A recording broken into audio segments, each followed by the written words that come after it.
Welcome back, everybody, to another deep dive.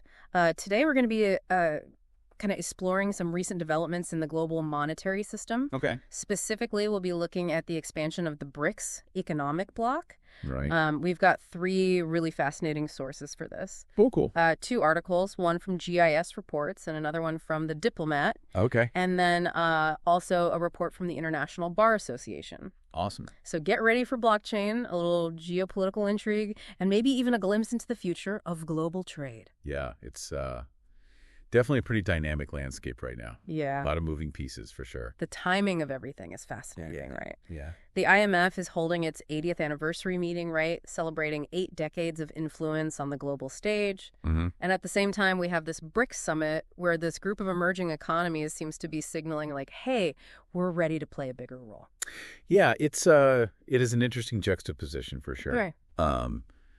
The IMF obviously born out of that Bretton Woods agreement after World War II. Right. And aimed to create that stable global financial system, largely centered around the U.S. dollar. Right. And that Bretton Woods agreement, essentially established a fixed exchange rate system where other currencies were pegged to the U.S. dollar, which was backed by gold. Right. And that system, was in place for several decades, but eventually collapsed in the 1970s. Yeah.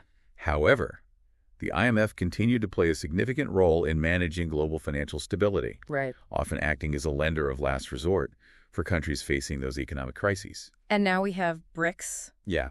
Brazil, Russia, India, China, and South Africa coming together with a different vision, right? Yeah. They're not just looking for a seat at the table. They want to build a new one. Yeah, exactly. BRICS has been around since 2009. Okay. And, their goals have always been about challenging that dominance of Western-led institutions, Right. like Yeah. the IMF and the World Bank, and promoting a more multipolar world. And they've been inviting some new guests to join this new table, haven't they? They have, that's right. Yeah. So Iran, Ethiopia, Egypt, Saudi Arabia, and the United Arab Emirates Wow. all joined in 2023. Okay. And recently, Indonesia became the first Southeast Asian nation to become a full member of BRICS.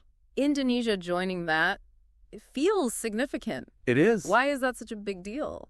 Well, consider Indonesia's massive population and rapidly growing economy. Yeah. I mean, they're a major player in the region. Right. And they have a foreign policy that they describe as free and active, Okay. meaning they're not afraid to forge their own path and engage with multiple partners. Right. So, their decision to join BRICS, I think, sends a strong signal that this bloc is gaining serious momentum.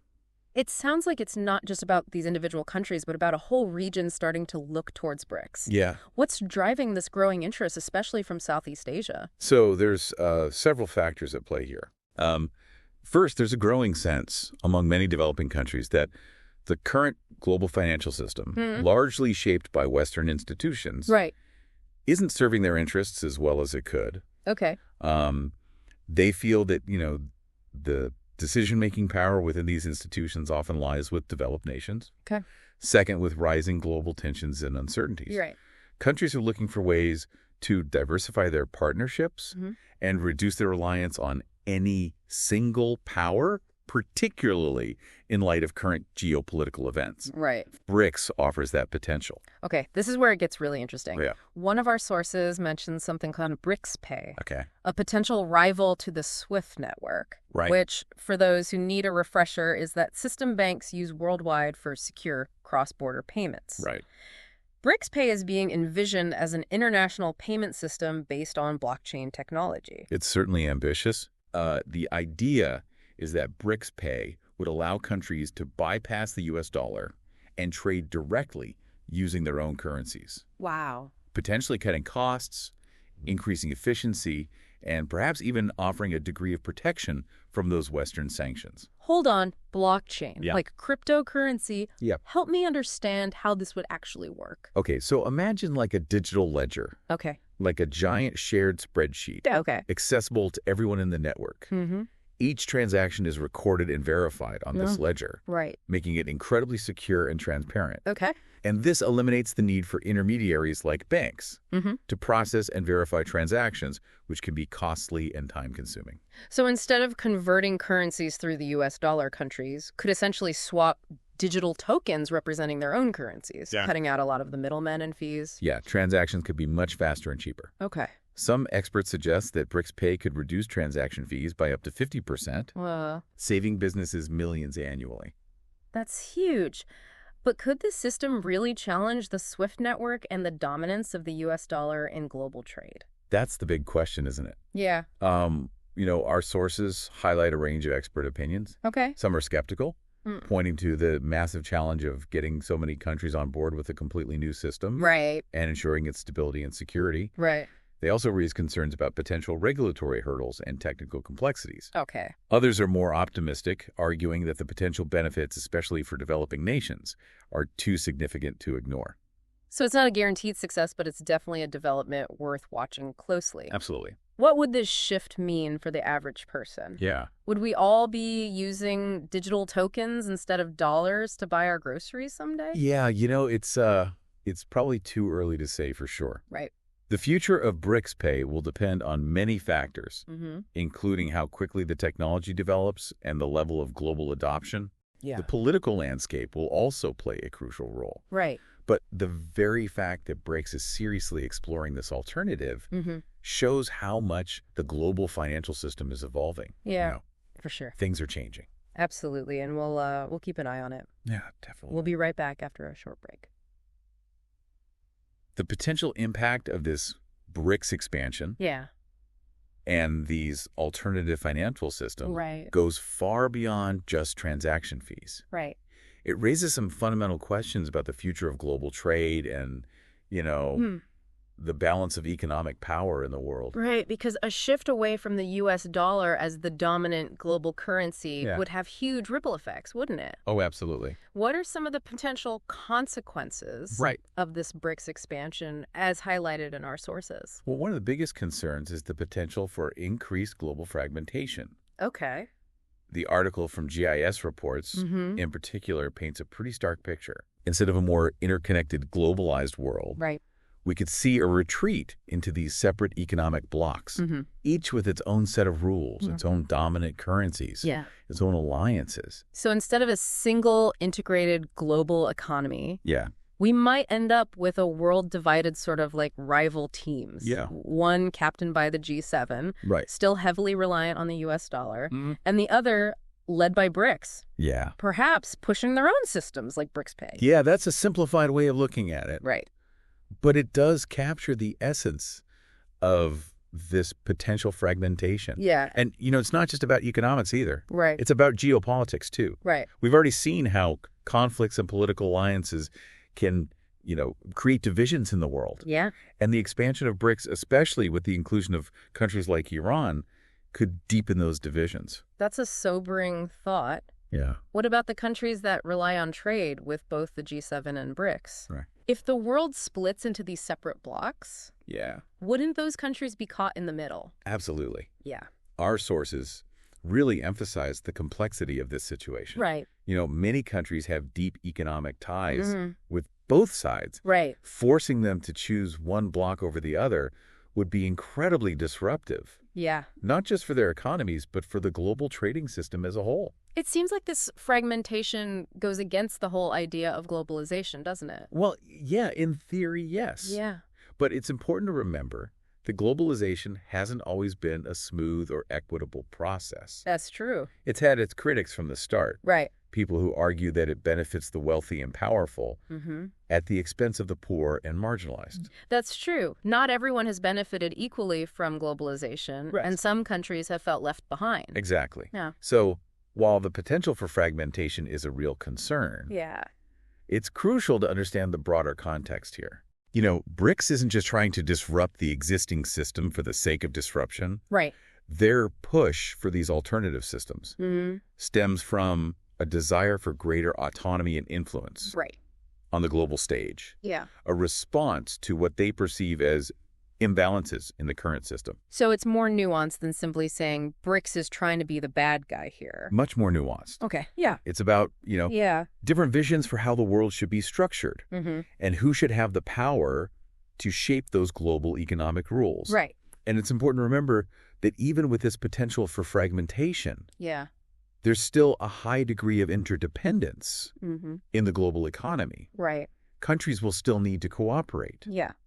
Even if it's within their respective blocks. Okay, so we've got these different visions, Yeah. these potential blocks forming. Right. What does this mean for the established powers, the G7 countries, that have traditionally held a lot of sway in the global financial system? Well, the Diplomat article really delves into this, Okay. suggesting that the rise of BRICS represents a direct challenge to that established order. The G7 countries are going to have to adapt to this new reality. Right. They can't just assume that the old rules will continue to apply.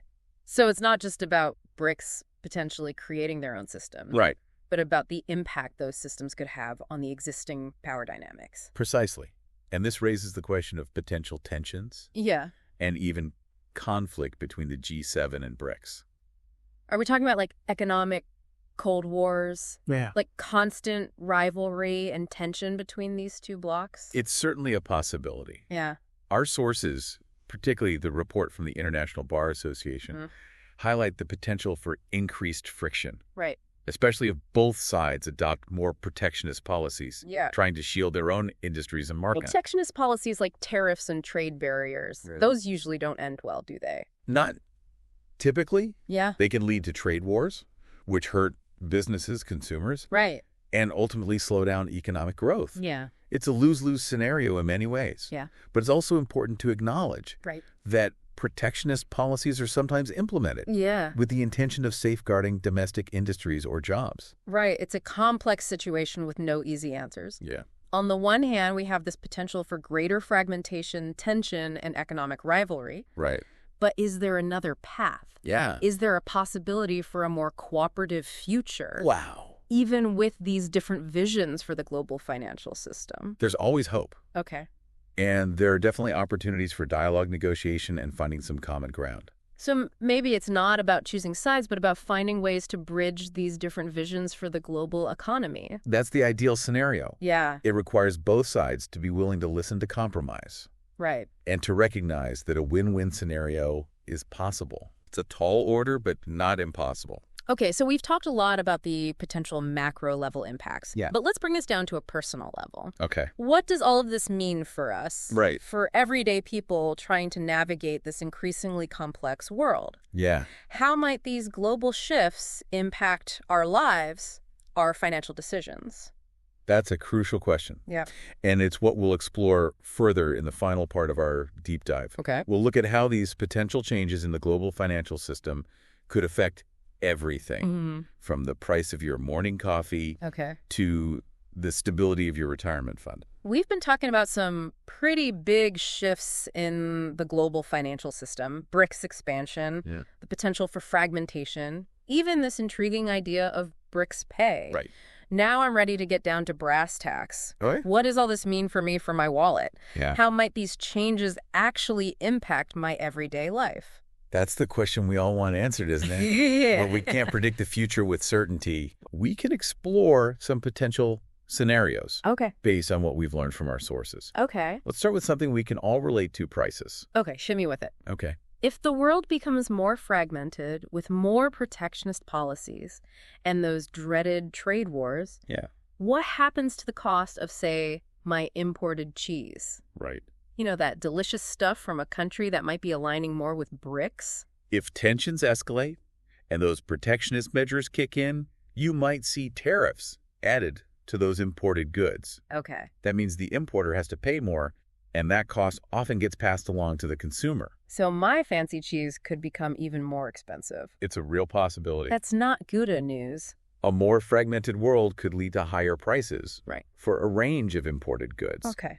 potentially contributing to inflation and impacting your overall cost of living. Right. Of course, it could also create opportunities for domestic producers. Right. Maybe I'll start exploring some amazing local cheese options if those imports get too pricey. It's exactly. So it's not all bad news.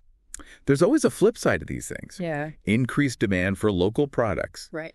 could benefit domestic businesses and potentially even lead to job creation in certain sectors. Okay, so we've got this potential impact on prices and jobs. What about my investments? I'm no Wall Street whiz. Right. But should I be worried about my savings if the US dollar starts to lose its global dominance? Yeah. What if this BRICS Pay thing really takes off? It's important to emphasize that we're not giving financial advice here, Okay. but the potential decline of the U.S. dollar is certainly a topic worth considering. Okay. If BRICS Pay gains traction and more countries start using alternative currencies for international trade, Right. it could gradually erode the dollar's value over time. So my retirement fund wouldn't suddenly vanish overnight, Right. but it could be affected in the long term. It's more about gradual shifts than sudden crashes. Oh. A weaker dollar could potentially impact the value of U.S.-based investments, but it could also create opportunities in other markets. So maybe it's a good time to revisit my investment strategy. Yeah. Diversify a bit, not put all my eggs in one basket, so to speak. Diversification is generally considered a wise approach, regardless of what's happening in the global economy. Right. But these shifts do highlight the importance of staying informed, of understanding how global trends might impact your financial decisions. Right, burying a head in the sand is not a good financial plan. Right. So what's the key takeaway here for me, for anyone listening who wants to navigate this changing financial landscape? The key message is adaptability. Okay. The world is changing, and the old assumptions about how the global economy works might no longer hold true. Right. Staying informed, being open to new possibilities, Yeah. and being willing to adjust your financial strategies. Yeah. Those are essential for thriving in this era of transformation. Adaptability, got it. Yeah. Any other words of wisdom to leave us with? I'd add one more curiosity. Don't just passively accept these changes. Dig deeper, explore different perspectives, ask questions. Mm-hmm. The more you understand about these global shifts, the better equipped you'll be to make informed decisions. Yeah. Not just financial decisions, Yeah. but choices in other aspects of your life, too. I love that. Yeah. So to all our listeners out there, stay curious, stay engaged, and who knows, maybe you'll even discover some exciting opportunities amidst all this change. Exactly. Every challenge presents a chance to learn, adapt, and grow. And on that note, we'll wrap up this deep dive into the future of global finance. Great. Thanks for joining us. Until next time, keep exploring, keep questioning, and keep diving deep.